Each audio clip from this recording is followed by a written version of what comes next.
Hey guys, Prince of Macedon here, and I'm going to show you this free-for-all battle. Now, what you're seeing right here is live video footage, but I forgot to record my commentary when I was playing this game, so you're going to see the live video battle as it happened, but I'm adding this commentary after the fact, and I decided to try something different.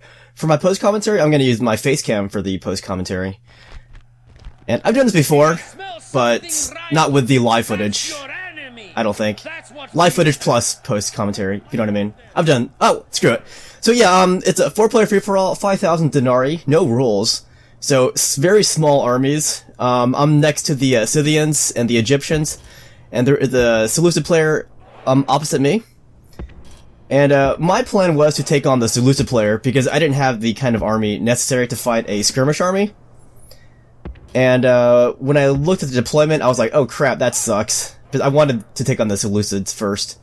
And by the way, this is last man standing, so whoever is the last person standing wins this fight. And I didn't like that I was stuck next to two skirmish factions when I was using this non-skirmish style composition for Macedon. Yeah, I went with a more balanced approach. I have 2 companion cav, 2 royal pikes, and 2 regular archers. That's not the kind of army you want to be using against a skirmish-style faction. But nevertheless, here I am, and I'm going to play against the Scythians. And when I first started this, when the battle first started, I saw that the Scythians were on top of this hill, and they have 4 of these heavily armored horse archers. And he does have a general unit in the back. Or it's not a general unit, but it's a heavy cav unit in the back. And that's Robieeee. And here I'm activating the music because you can't play this game properly without the music. And here's the other guy. This is Bmcinvaille. He has a very weird army. All archers and 1 spear unit. And then look at the Seleucid player. 2 cataphracts and an elephant. So that's why I picked 5,000 denarii. I picked 5,000 denarii so I can get some interesting looking army compositions, and what you see is going to be quite interesting in terms of army compositions. Now I'm going to tell you right now, this was a very frustrating battle for me because these players were making some weird moves. Like I was going for the Scythian player, and this Egyptian guy's going after me, even though he had the Seleucid player right behind him. So I was like, what are you doing, dude? Why are you going after me? Go after the Seleucid player. So anyways, going up this hill is bad news because those archers, the Scythian archers on top, they have an amplified archer range because they're on top of that hill. So they have that plus the fact that those archers, I believe they have a range advantage over my regular archers, I believe. I don't remember. But nevertheless, I'm going to go up there, try to take them on, provoke him into a fight. And here's the Egyptian guy. He stopped right there. I was kind of happy about that. And I'm already getting torn up by those horse archers. Look, I already lost 15 units in my regular archer unit. So I'm going to keep pressing on. And it's at that point he decides to start running away. And he is not going to stop running away. He's just going to run away to the other side of the battlefield. I'm going to let some of my archers target some of his horse archers back there.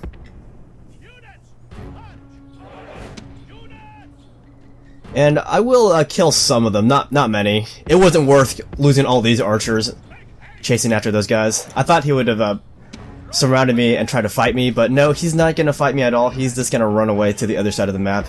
And that's one of the frustrating things about this battle. This guy, Robieeee, he was not wanting to play. He just wanted to sit out of the fighting. Like, all the fighting. He didn't want to fight anybody until the last people were engaged. So I found that kind of frustrating. I mean, when there's 4 players, you can take on 1 person. But whatever. I'll let him fight his strategy. But yeah, because Egypt was there and because the Scythian player, I didn't want to lose that many archers like that. Look at my archer numbers. They are down horribly. Like, if that guy would have stayed and fight, he probably could have beat me if he would have skirmished me. But I don't think he knew how to skirmish properly, so he just ran away, not knowing that he actually had the advantage, the tactical advantage, if he would have stayed and fight. Granted, it'd be hard because he doesn't have any traditional horse archers, you know, the lightly armored ones. He has heavily armored horse archers, which means my companions might be able to catch him. But whatever the case, he chose not to fight at all. He just ran. So now I'm looking at the Seleucid player here. He's got his elephants just looking down at the Egyptian player. So I was also keeping an eye on the Scythian player. I thought he would have stopped by now, but look at that. Look how far look how much of a distance he put between us. I was like, what are you doing, dude? I'm not gonna chase you again. Up another hill. On the other side of the map. You freaking crazy? So here I am looking at this Egyptian Seleucid battle, and the Seleucid player had this fight. All he had to do was come in from different angles with his cataphracts, and also with his elephants. I mean, those Pharaoh's archers, they do have a huge range, and they can fight mediocrely at melee range. But this guy, this is why, here's another frustrating thing to watch, was this guy went in piecemeal. He's just gonna send in one cataphract here. So remember, this is post-commentary here. This isn't live, even though the footage is live. Just want to remind you of that. That's why I know what's gonna happen. So he sends one cataphract in by itself, so the Egyptian player gets to focus fire on that one cataphract unit. If he'd have sent everything at once, those Pharaoh's archers or those Pharaoh's bowmen would have had a more complicated fire system, and they would not know which unit to target. They couldn't target all three of them and still come out the better. But you can see them fighting in the background. It's this one cataphract taking on all those Pharaoh's bowmen, and they're already routing. The Egyptian player didn't even try to use his spear there. You can see he's actually separating his spear from the archer. That was ridiculous. Like, he was trying to chase that cataphract unit, but you want to keep that spear near your archers because those elephants are right there. So 90s Troll says, what? As in, why did his cataphracts rout? Well, that's pretty obvious. He sent in one cataphract by itself. And there, his cataphract stopped routing, but they're still in range of those Pharaoh archers, so he should have kept a close eye on them. He could have. There's only 3 units to keep an eye on in his army. So he's still getting shot there. He should have ran while he had the chance. Now he's running. It's too late. So all those Pharaoh's archers are in flaming mode, which means they are anticipating that elephant attack.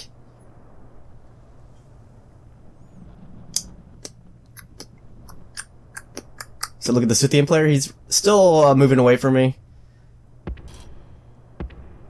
It was hard to surmise what exactly was going on through his head. Like, he didn't want to fight at all. Like, make it kind of sporting, man. Like, freaking fight somebody. But his strategy was stay out of all the fighting, including his natural fight, which was against me. So those elephants are in trouble now. All of those archers are focusing fire on it. So you can see there was a cataphract coming in from the other side. You caught a quick glimpse of it. But these elephants are moving away. Oh, by the way, sorry that the video footage is kind of low quality. I'm using this software that lets me use my face cam with this, so that means the gaming footage is going to be a little degraded in terms of quality. Excuse me.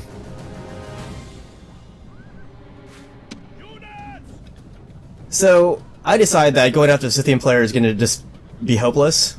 So, I think around this point, I decided to just go for the Egyptian player. So, I shift my march towards Egypt instead of trying to chase that Scythian player. Look how far the Scythian player is. He's just way out there. Anyway, I think that cataphract attack is failing, as you see, or as you might have seen. I couldn't quite see it, but I think that cataphract attack was failing. I mean, don't send in units like that. That's ridiculous. I mean, there's exceptions when you're, like, skirmishing. Skirmishing at the beginning of the battle. You can send in, like, some low-grade cav units to take out some archers. But here, this attack has no support from friendly archers, so it's doomed to fail. He took out some archers though with that cataphract, but man, what was he doing just sending in one cataphract in the first place? At the very beginning of the battle, that Seleucid player should have sent everything at those archers. Everything, not just one.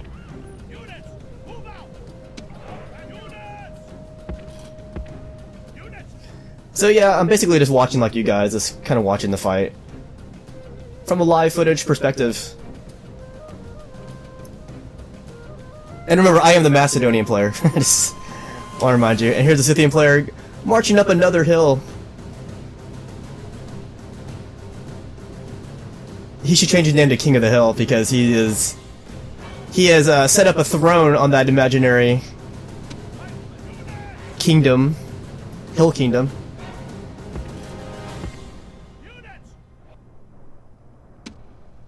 So I am so far from battle now because the Scythian player decided to not fight me. I was really frustrated during this actual battle because I had no one to fight.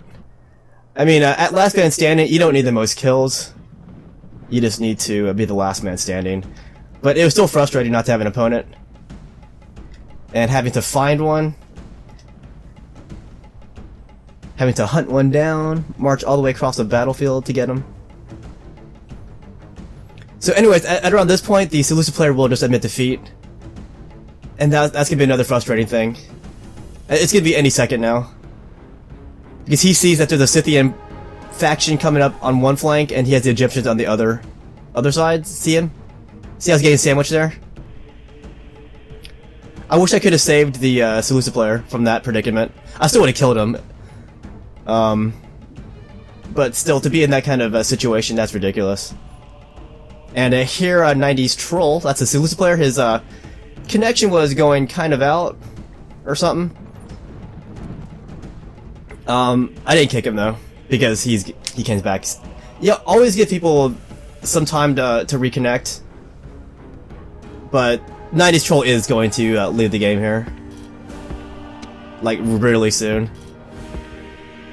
But anyway, you can see me setting up my my projected march path towards the rear of Egypt. Now I'm really close to him.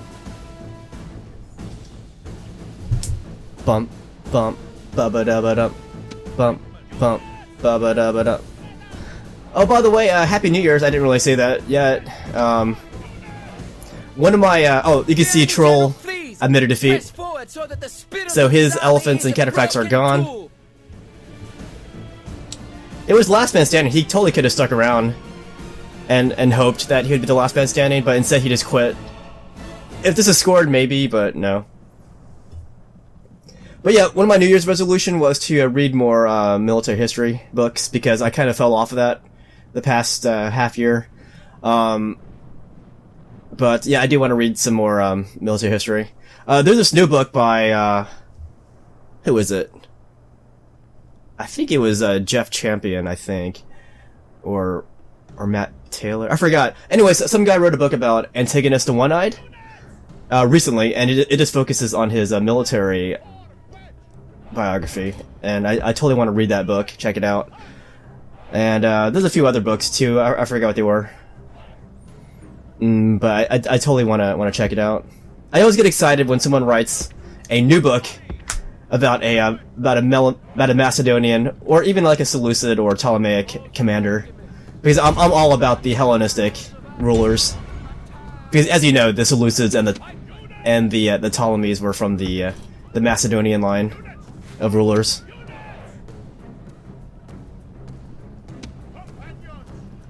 Bump bump bump bump bump bump bump bump bump. The cool thing about Antigonus the One-Eyed, was that he was from Philip II's generation. He wasn't from Alexander's generation, even though he served with both kings. So Antigonus was very old school. Anyways, I have my archers coming forward to just to draw fire from the archers. That'll give my cavalry a little bit more time in approaching the enemy, and I decided to charge right at them while he was still shuffling his position. That meant they weren't firing at my cavalry, so my cavalry hasn't been touched yet at all. In fact, my cavalry is doing all the touching. Now I'm being shot at. So I lost 2 horses, and I'm just gonna go in and destroy. Now you can see the Scythian player is coming around. He sees that I'm engaged, so this is his chance to attack me, and he's gonna take it. So that's why I'm trying to blitz in there as fast as I can before the Scythian player gets me from behind. So I'm trying to get my footmen up there, because I'm gonna have to. I mean, I definitely need their support if the Scythian player gets up there. Plus, it'll be helpful in taking out these foot Egyptians. Egyptian foot archers. The enemy general is killed. Fear makes a home in our enemy's So here comes the Scythian player. He's now charging. I want to get my archers closer to my pikes in case he decides to charge my archers. And I'm gonna put my royal pikes back closer to my archers, and I'll let my companions clean up some of these Egyptian foot archers. So that was definitely one way to draw the Scythians into a fight, was to get into a fight immediately. Because if I beat this Egyptian player without any assistance from him, then he would have been totally screwed. So that's why he's trying to jump in now. He's trying to get me now because my attention's divided. I was hoping the Egyptian player would have been targeting the Scythians, but he's still targeting me with his archers. Now, you see that one Egyptian, or sorry, that one Scythian unit going after those archers? He's gonna go way too far. I don't know what he was thinking. Like, I decided to chase after him with my companions. I thought at this point he would have withdrew his that one Scythian archer unit, or that one Scythian noble unit, but no, he's still going for it. He should have withdrew at this point. Anyways, you can see some Egyptian archers are reforming.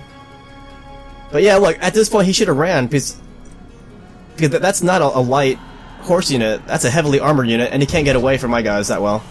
So I'm just gonna surround it, and they're gonna break. And that's even their commander right there. So he's sending all of his noble horse archers to try to save his commander. It's too late. He flees the field like a coward. Granted, my army is semi-divided at this point, but I've got my foot companions, or my royal pikes on the other side. But in reality, I'm basically pincering him, encircling him too, all that good stuff. You can see my archers in the back. I'm targeting that one Egyptian unit. See that?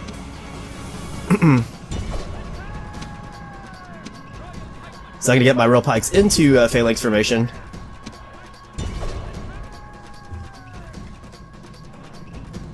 So Robieeee missed defeat. So all that's left is the Egyptian player. He has a few archer units left. But anyways, what are your New Year resolutions? Do you guys have any? Do you guys make any? Also, I wanna get back in shape. I kind of let myself go these last few months. I've been eating all this junk food, and man, it was glorious. But now I'm in bad shape, and I want to get back in shape. So those are some of my New Year's resolution. But definitely want to read more ancient military history, and also get back in shape. And I got a few other things on my list of New Year's resolutions. But I'm curious to see what your resolutions are. Destroy them. So I was really surprised that those Egyptian archers are still holding their ground, because they have no commander. Their army's beaten. I think they've routed at one point, so their morale must be really crap right now. So that's why I was really surprised by that. So yeah, this is just cleanup, and it's just me talking more because nothing else is happening right now. Dun, dun, dun. Oh yeah, I do plan to play Total War Warhammer when it comes out. Just like with Shogun 2 and all the newer Total War games, I'm gonna play it for a solid month before I decide if I want to keep playing it or not, or if I'm just gonna jump back into Rome Total War. I mean, I've been playing Rome Total War for years. It's always my fallback game. I always come back to this game. Even if I decide to play and stick with Warhammer, I'll probably play a few more games of Rome Total War in between. Anyways, that battle is over. Good game to everybody else. You can see that I would have had the most kills if it was scored resolution. But this is the last man standing, so it was all about the person who stood last. So, you can see the stats yourselves.